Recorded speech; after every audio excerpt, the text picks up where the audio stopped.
Zilla raised a tentacle in confusion. In the short span of time humans have been a part of the galactic community, the Deathworlders had often surprised other GC species. But unlike other times, this didn't seem to have a logical explanation. He had been sent to the human homeworld of Earth as part of a cultural exchange team, and his human counterparts on Lara were probably similarly confused by Illyrian culture, but of all the strange traditions from Burning Man to paintball, couldn't compare to what stood before him. Clad in what his scanner detected as fireproof brown overalls with reflective strips in it was a human figure, fist extended outward, with his thumb facing up and a predatory display of teeth that he had been taught was a human gesture of friendliness. It was only a poster, but the text was what confused him. Hephaestus Mark II, protecting the firefighters of tomorrow, today. What in the 7 moons of Trin warranted the creation of soldiers to fight flames? He shook his head. He guessed that having an atmosphere with an industrial-grade oxidizer as a major element had something to do with it. Still, if there were soldiers, there was an enemy, and this was something native to Earth. He shuddered to think that pre-industrial humans would have had to deal with creatures of combustion. As he was pondering how life could have evolved in so many directions on Earth, an alarm sounded, and he realized that the building right next to him had caught on fire, and civilians were pouring out of it onto the streets. How did one of these creatures just appear in the middle of a megacity?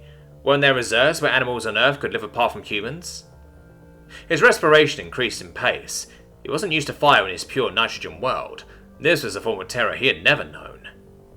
Then a red VTOL landed in the street. It had tanks of some kind on both sides, and what seemed to be a turret emplacement on both sides.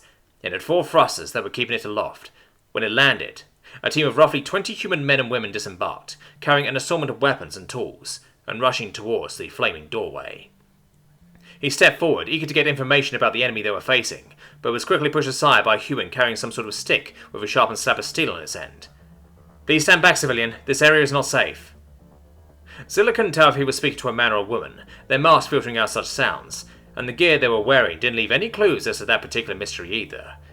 He did as he was told, though, and stood back so that the firefighters could do their job. He was curious what weapons the humans would use to combat a combustive entity on a world where the very air itself was fuel. The team marched into the inferno, unflinching. The 5 at the back ran back to the VTOL and either mounted the turret apparatus or pulled a tube mechanism from its side. And they sprayed it with an industrial solvent that, once again, was extremely common on Earth, and extremely dangerous to him. He took a few steps back, fearing any amount of exposure from the liquid. So they were restricting its airflow by smothering it with a liquid. Primitive, but effective. He still couldn't understand why they need soldiers for the job though, since the creature didn't seem to be fighting back in any way. Some of the firefighters ran out of the building, escorting civilians on their way out. Then Zilla saw one of them walk out with a human youngling in their arms. She hadn't survived the amount of carbon dioxide in the building. They tried in vain to save her, but to no avail. That was when Zilla realized why firefighters existed. They weren't trained to fight the creatures of Earth, for that was a hunter's job. They were trained to fight the elements themselves.